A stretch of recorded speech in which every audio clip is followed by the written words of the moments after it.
¿Cuál es el problema de los artistas? ¿Por qué siempre se encuentran en medio de la discusión pública?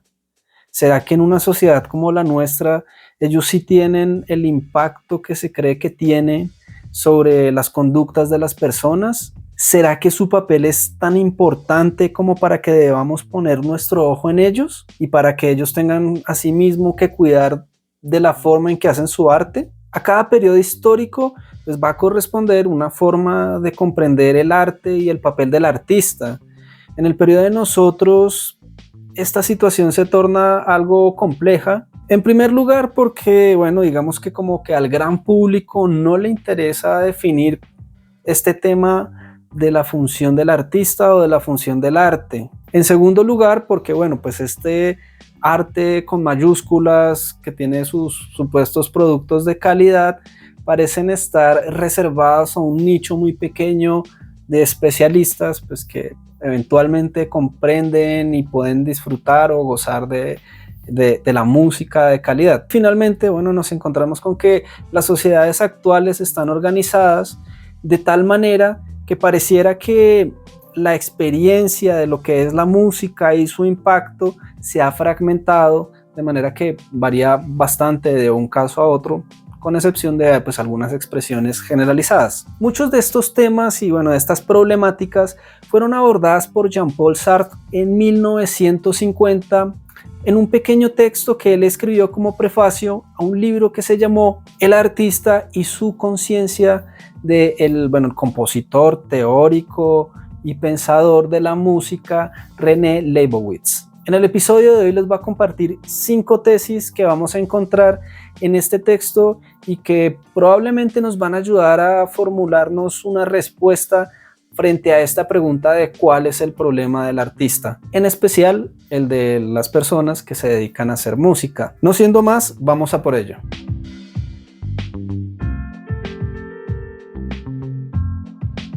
Como dato curioso, a la introducción del texto nos vamos a encontrar con que Sartre reconoce no estar a la altura para escribir el prefacio al libro, ¿no? Pues digamos que Leibowitz es el que le pide que lo haga y pues él dice, no, pues la verdad yo no estoy lo suficientemente capacitado como pues para hacer un prefacio sobre un libro de música. Entonces lo que él propone es, le dice a Leibowitz, bueno, básicamente lo que voy a hacer es formularle unas preguntas y que espero que usted pueda responder y que pues él también considera que son las preguntas que le van a surgir a muchos de los lectores, de los cuales la mayoría también pues no van a ser expertos en música. Luego ya nos vamos a encontrar casi que inmediatamente después de la primera pregunta con que Sartre va a comenzarse a responder a sí mismo, trayendo de vuelta algunas ideas que él ya había planteado o reformulándolas y también sembrando el germen de algunas de las tesis que posteriormente él va a profundizar en textos como Crítica de la razón dialéctica. La primera pregunta que se formula Sartre es la de si, al igual que en el Renacimiento, en la actualidad, es decir, en ese 1950, la definición de lo que es el hombre, el arte y el artista seguía siendo dictaminada por una élite político y militar. Entonces, como les contaba, pues él inmediatamente ya se responde y va a decir que sí y que no. En ese momento, él considera que todavía hay unas clases dirigentes que estaban encargadas de definir estas significaciones, estos valores, estas ideas, pero que al mismo tiempo estas élites eran conscientes de que no podían llegar a definir estas cosas sin considerar al proletariado. Pero de otro lado, nos vamos a encontrar con que este proletariado, al haber sido dominado, manipulado, excluido, marginado, va a ser un grupo que a pesar de su gran tamaño no cuenta con historia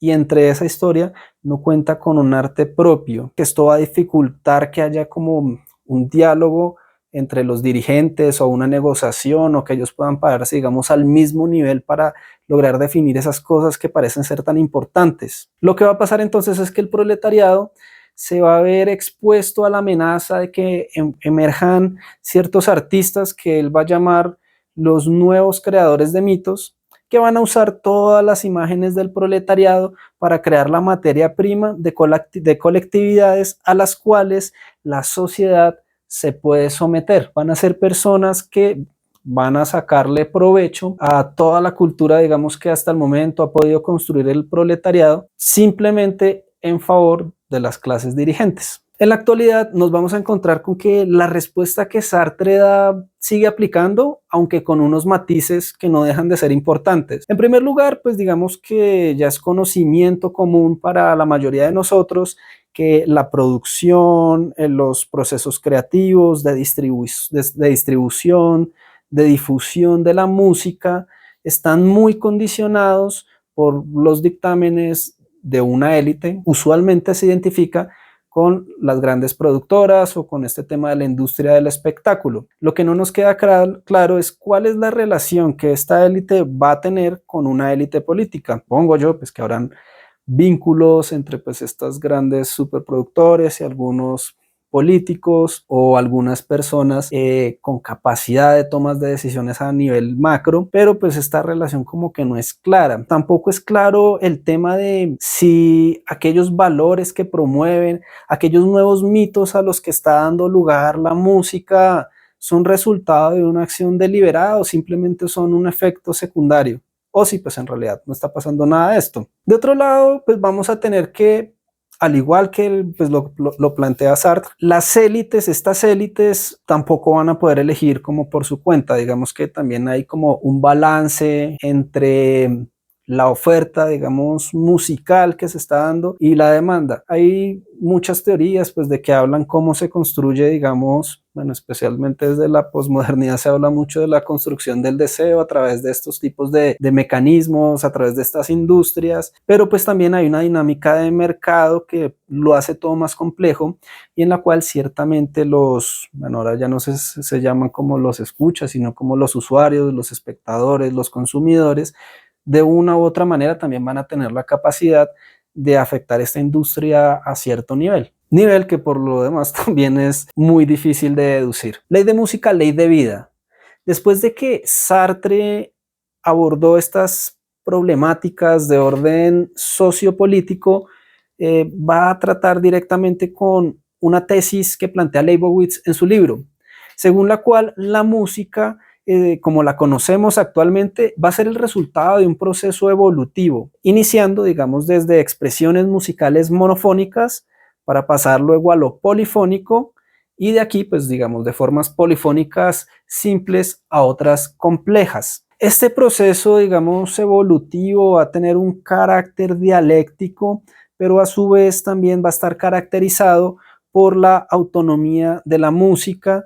la cual le permite a ella irse dando progresivamente sus propias leyes. Entonces, Sartre va a considerar que al igual que la música con sus propias dinámicas dialécticas, la sociedad va a venir desarrollándose de la misma manera. Y este va a ser como el germen de algunas de las tesis que él va a formular posteriormente y que pues en cierta medida lo van a alejar mucho más de esa primera gran obra filosófica que es El ser y la nada. Entonces, de esta tesis, y pues él tratando de hacer este paralelo entre, digamos, la historia de la música y pues la historia de las sociedades o la historia de la humanidad, entonces él va a decir que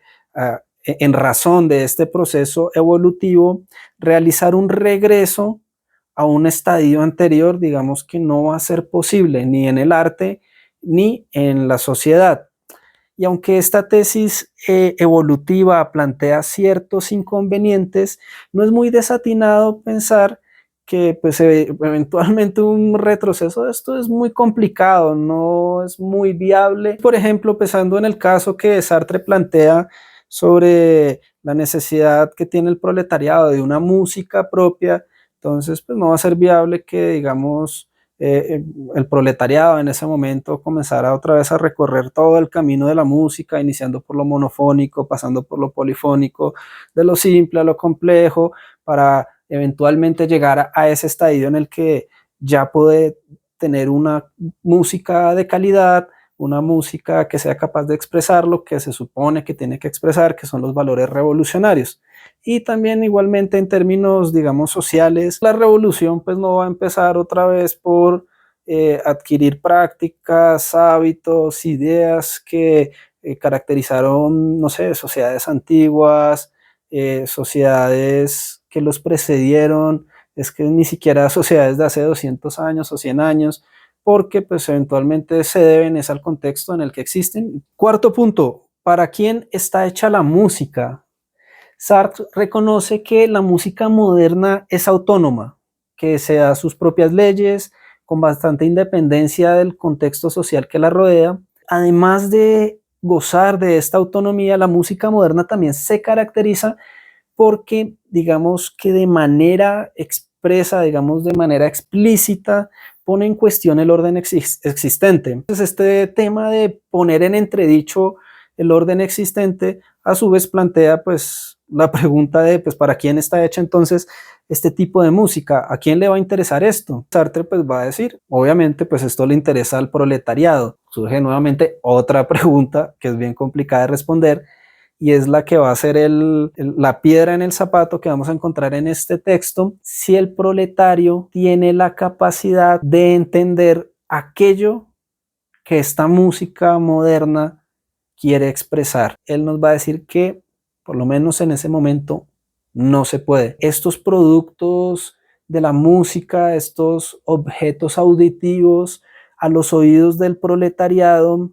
no son otra cosa que contrasentidos, negativas, ausencias. En contraposición, Sartre nos va a hablar de el aficionado o amante, o en francés el amateur, quien vendría a ser ese público entre élite y clase media, que es la que va a tener, digamos, acceso, que va a disfrutar, digamos, de estos productos o de estos objetos auditivos, pero ciertamente él deja de lado como que también, o por lo menos, pues no sé cómo funcionaría en esa época, no soy un conocedor como de la historia de la música, pero por lo menos lo que se ve en la actualidad es que también es de este pequeño grupo de personas en la sociedad que también van a surgir no solo, digamos, los aficionados, sino los mismos compositores. El papel que van a tener estos aficionados va a ser el de definir lo que es el buen gusto, lo que es lo adecuado, y por ende, a su vez, van a definir también lo que es el mal gusto o la ausencia de gusto que tiene el proletariado. Bajo esta comprensión que Sartre tiene de la música, entonces él va a plantear el tema en los siguientes términos. Él va a decir: lastimosamente, por su carácter, la música exige una élite, pero al mismo tiempo la masa de trabajadores va a necesitar de una música. Y esto supone un conflicto irremediable entre el arte y la sociedad, que se va a intensificar en la medida en que una estética revolucionaria exige una sociedad conservadora y una sociedad revolucionaria exige una estética conservadora. Esto es como una tesis bastante difícil de digerir, que va a tener ciertas complicaciones,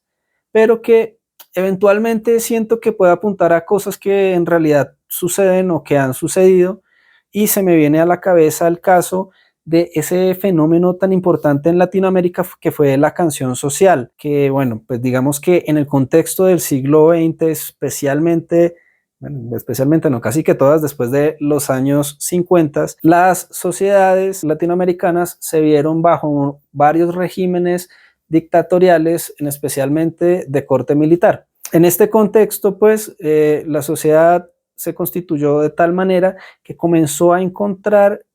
en expresiones revolucionarias un aliciente para poder difundir, propagar, relacionarse con todas estas ideas contrarias a los regímenes dictatoriales, y bueno, pues especialmente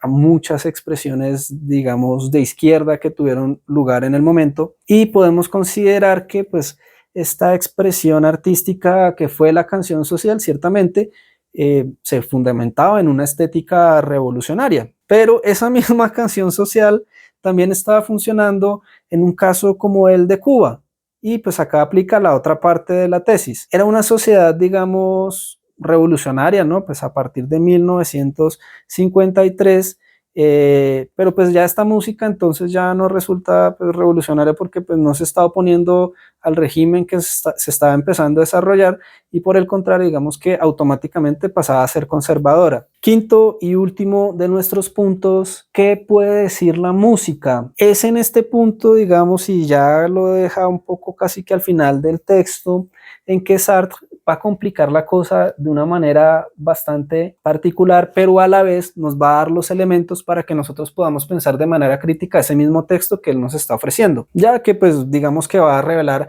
ciertos sesgos que él tiene, sobre todo frente a la forma de concebir el arte. Al establecer que es necesaria una música para el proletariado, como veníamos diciendo, él se plantea la necesidad de una expresión que sea capaz de comunicar los valores de la revolución. La condición de esta comunicación es que debe residir directamente en el objeto sonoro como tal. Para él hay una noción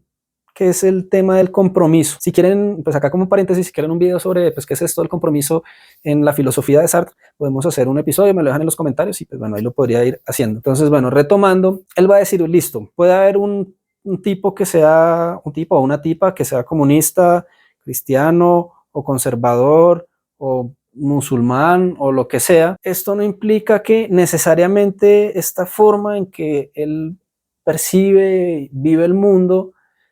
se vaya a reflejar en las obras musicales que haga, no necesariamente, porque lo que tiene que estar comprometido no es el autor, sino ese objeto sonoro que ha creado. En este punto pues vemos que Sartre le va a dar una prevalencia a la obra sobre el autor y esto se realiza porque hay una autonomía que bueno, no es el primero que se le ocurre este tema, que la obra va a tener una autonomía frente a la persona pues que la hace. Esto parece contradecir mucho la noción que nosotros tenemos al respecto, porque sin miedo a equivocarse, me atrevo a decir que para nosotros en realidad yo creería que el 80% de la importancia que damos a un artista tiene que ver con la persona en sí, con su historia, cómo se ve, qué dice, qué piensa, cómo se comporta. De acá viene como esa obsesión que tenemos con las biografías, ese morbo por conocer hasta el más íntimo detalle de las personas. En este punto también podemos hablar de la lógica que hay detrás de la cancelación, la cual supone que hay una relación estrecha entre la persona que hace un objeto a través de un esfuerzo creativo y que digamos el objeto al que da lugar no se lo puede digamos diferenciar. Además de esta dificultad que Sartre nos va a colocar de adjudicarle toda la responsabilidad al objeto sonoro, también nos va a decir y nos va a hacer una acotación que es bastante importante, que es la música es solamente aquello que se compone para los instrumentos o para que las voces expresen notas, es decir, para eso que llaman la música vocal, es decir, la expresión que pueda darse a través de una canción no vale si tiene letras, imágenes o elementos significantes adicionales. Y esto es porque la música es un arte no significante. Esto tiene sentido pues si se considera que el texto es un prefacio pues a un señor que conoce de composición clásica, pues la verdad busqué el libro, no lo encontré para darle una mirada, pero pues parece ser que el señor sabía como no solo de música clásica, sino que está muy al tanto de todo, pero pues que hay una preeminencia que se le da como a la música clásica. A partir de estas caracterizaciones, ¿no? Entonces que el objeto sonoro va a tener toda la responsabilidad y lo va a tener que hacer de una manera muy concreta, es que Sartre entonces nos va a decir que la obra musical y la verdadera responsabilidad que va a tener el artista, el compositor de música a la hora de plasmar una obra, es la de romper con los hábitos cristalizados, con las instituciones y costumbres, y además de eso formar una imagen verídica del tiempo en el que se vive, que a la vez considere ese futuro al cual puede abrirse la sociedad si es que se compromete con estos objetivos e ideales liberadores, ya que como él mismo dice, pues es el mañana el que decide la verdad de hoy. Volviendo nuevamente a esa pregunta inicial, él dice, ¿será que es posible que el gran público, ese proletariado necesitado de música, pueda entender todo esto? Si lo pensamos ya en nuestro contexto, nos damos cuenta que esta también va a ser una perspectiva muy diferente a la que tenemos nosotros. Para la gran parte de la población mundial, la música está íntimamente relacionada con la lírica. Y más allá de la lírica también con lo pictórico, va a estar relacionado con las obras teatrales. Digamos que toda esta clasificación y distinción de las artes, digamos que va a ser el resultado de un proceso posterior. Son muchas las expresiones que encontramos en el pasado en las cuales vemos un desarrollo no solo paralelo, sino que interdependiente entre la música y la poesía, la música y el teatro, y bueno, pues de esta manera muchas mezclas, por ponerlo de alguna manera. Para responder a esta pregunta que forma parte del título de este episodio de ¿cuál es el problema de los músicos o de los artistas? Pues la respuesta es que su problema es cómo encontrar la forma de comunicar cosas importantes a la gente. Si seguimos a Sartre, pues digamos que apague y vámonos, porque en realidad esta música sin letra no tiene lugar. La mayoría de nosotros disfrutamos con las letras. Ciertamente hay expresiones de música pues, que se llama instrumental, que tienen cierto alcance, pero son muy reducidos. También siguen siendo cosas muy de nicho. Y pues cuando ya se comienzan a colocar más complicadas las cosas, en realidad a veces es difícil invertirle todo el tiempo y todo el esfuerzo que tal vez le va a tomar a uno llegar a comprender medianamente esas cosas. Si nos pasamos a Sartre por la faja y decimos, no, la música tiene que tener eventualmente letras, está igual de difícil, porque por algún motivo el mercado de la música, la forma en que está organizada la sociedad, tiende a utilizar las estéticas que pueden ser revolucionarias, ya no he entendido, digamos, revolucionario como en términos de comunistas, de hacer una música para el proletariado, digamos, sino en términos ya de el hecho de oponerse a lo existente de nosotros, que ahora es muy distinto al de Sartre. En este sentido hay una neutralización. Se utiliza las cosas porque pueden ser neutralizables. Todas estas canciones que podamos encontrar se neutralizan, son absorbidas por la cotidianidad. Entonces va uno con su camisa acá, su corbata, a las 8 de la mañana escuchando en sus cascos alguna canción de Rancid, alguna canción del Noi de Sucre, alguna canción de Ed Kennedy. La vida es muy difícil que cambie o que uno se vea instigado, digamos, a participar de ciertas cosas o a comprometerse con ciertos valores e ideas, en especial porque también la música pareciera que no nos ayuda a aclarar esas cosas. Bueno, eso ha sido todo por el día de hoy. Espero que les haya gustado las 5 tesis de este texto de Sartre, igual que lo hago en todos los capítulos que hablamos de libros. Me gustaría pues también invitarlos a que miren el texto es muy corto, es muy sencillo, también es chévere porque plantea muchas tesis que son importantes en este filósofo y pues bueno, ahí ya pueden ver si les interesa esta perspectiva, ya pues ahondar en el autor. Finalmente quería preguntarles qué piensan sobre la tesis que hemos discutido el día de hoy, acerca de que lo que en realidad importa, el verdadero problema del artista, es el de encontrar la forma de comunicar todos estos significados, ideas, valores y expectativas de carácter liberador, contestatario. O si por el contrario piensan que esto no es una preocupación de la mayoría de los artistas. Bueno, como siempre, pues les agradezco mucho. Denle click al like si les gustó el episodio, compártanlo. Si no se han suscrito, pues por favor háganlo. Su apoyo es muy importante para mí y pues ciertamente es una motivación enorme para seguir generando este tipo de contenidos. Y bueno, pues no siendo más, nos vemos en el próximo episodio.